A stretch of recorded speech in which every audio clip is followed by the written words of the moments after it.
प्रिय विद्यार्थी मित्रांनो, आज आपण शिकणार आहोत सिंपल फ्युचर टेन्स अर्थात साधा भविष्यकाळ। याचे सूत्र आहे subject plus shall oblique will plus V1 म्हणजे क्रियापदाचे पहिले रूप प्लस ऑब्जेक्ट। इथे सब्जेक्ट म्हणजे कर्ता, शॅल याला आपण सहाय्यकारी क्रियापद म्हणतो, विल ला सुद्धा आपण सहाय्यकारी क्रियापद म्हणतो आणि V1 म्हणजे क्रियापदाचे पहिले रूप आणि O म्हणजे ऑब्जेक्ट म्हणजे कर्म। ठीक आहे।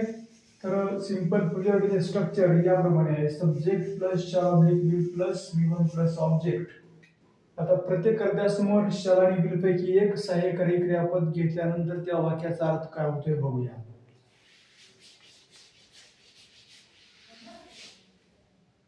इथे बघा आय सर आपण शॅल घेऊया। शॅल आय शॅल म्हणजे मी करेल,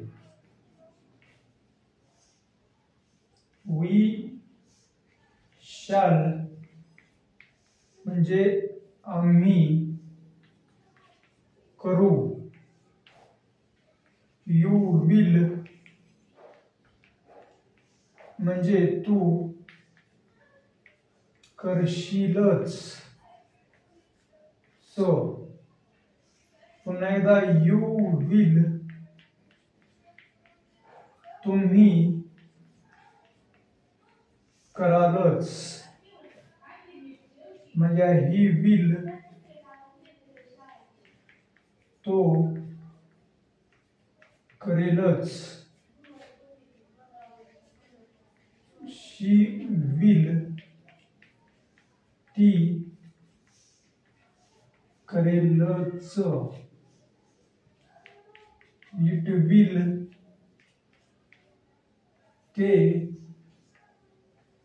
करेलच आणि शेवटी घ्या दे विल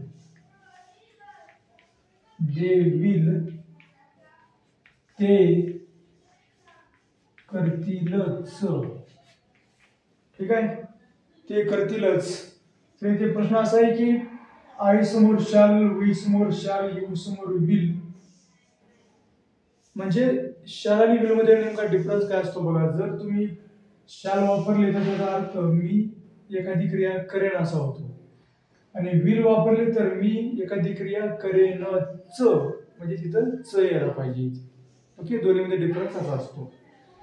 तुम्ही येथे प्रत्येक कर्त्यासमोर तुम्ही वाक्याच्या मीनिंगनुसार अर्थानुसार तुम्ही येथे शॅल आणि विल घेऊ शकता, परंतु आय शॅल म्हणजे मी करेन आणि आय विल म्हणजे मी करेनच। ठीक आहे, याच्यामध्ये असा फरक असतो। आता आपण या काळातील मराठी प्रत्यय बघूया। मराठी प्रत्यय म्हणजे काय? मराठी सफिक्स। याच्यामध्ये पहिला प्रत्यय आहे न, दुसरा आहे ल, तिसरा आहे वू, चौथा या हू,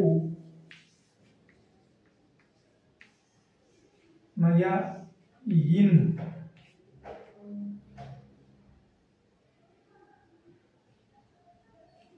पाचवा इन, सहावा तिल, सातवा शील।